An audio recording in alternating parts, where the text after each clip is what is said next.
How Piku remained undiscovered to scientists for so long is an issue that has baffled them since its discovery. As the pre-evolution of the fan-favorite Pikachu, it seems exceedingly ridiculous that it would go unnoticed at all. However, this issue is not seen as a scientific failure, more a failure of the attentiveness of trainers.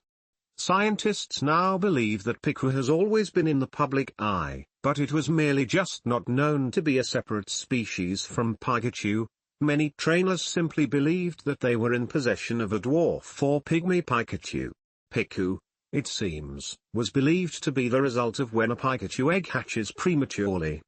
This discovery came as a happy surprise to many trainers who love the cuteness of Piku.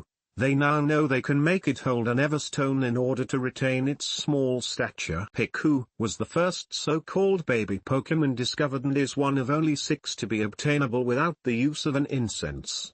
The pressing question when studying Piku is, how can we find wild Pikachu at level 3 in Viridian Forest, if all bred Pikachu beget Piku and it takes many levels of training for a Piku to evolve from happiness? One theory which has been forthcoming is that Piku evolves into Pikachu when it has stored sufficient electricity on its cheeks to activate the evolution process. In the wild, Piku feel at home, and quickly channel all of their electrical energy into evolution. However, Piku are very averse to the Pokeball's unfamiliar environment, so they instead spend all of their energy trying to overcome the capture system. Only once they become very comfortable with their trainer do baby Piku put their energy toward evolution instead. Piku, you know that there are still those out there who believe Piku are a myth. They believe this because it's very hard to imagine how a Pokémon as popular as Pikachu could have a pre-evolution that no one knew about. They think it's all a conspiracy hatched by Professor Elm to pioneer his research on Pokémon eggs. The nature of Piku's discovery is in fact riddled with mysteries. When asked how he, Professor Elm, happened to successfully breed 2 Pikachu in captivity when no one else seemed to be able to, he went on record saying he had no comment. Eerie.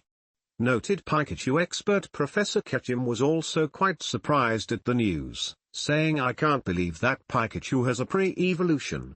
This makes no sense." It should be noted however that Professor Ketchum responded similarly when he first heard of news of Pikachu's evolution. Riku. If you do ever manage to get your paws on a real Piku, be sure to treat it with love and care. Also be sure to send me a picture because I'm not quite sure they're real either. A baby of one of the most recognizable Pokémon in the world, the evolution of Piku may in fact be a recent development. Within the past 20 years, Pikachu as a species have been in such demand as pets that there has always been a market for small Pikachu from Kanto to Unova.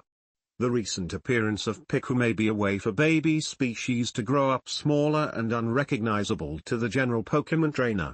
This is likely the reason biologists have never been able to find them previously, even in habitats which the Pikachu species is well known to inhabit. Piku have a greater tendency to shock themselves, making them very undesirable as pets for young children. In several cases, the Piku seem to do this on purpose to be released back into the wild. Their smaller tails also allow them to not be caught by the tail traps that are notoriously common in Viridian Forest. If you do happen to own a baby Piku, be sure to raise it with love and care, unless you want the little electric rodent to shock you unintentionally forever. In addition, potential buyers should be aware of where they buy their Piku. In most cases, buying from the egg is the easiest way to obtain one.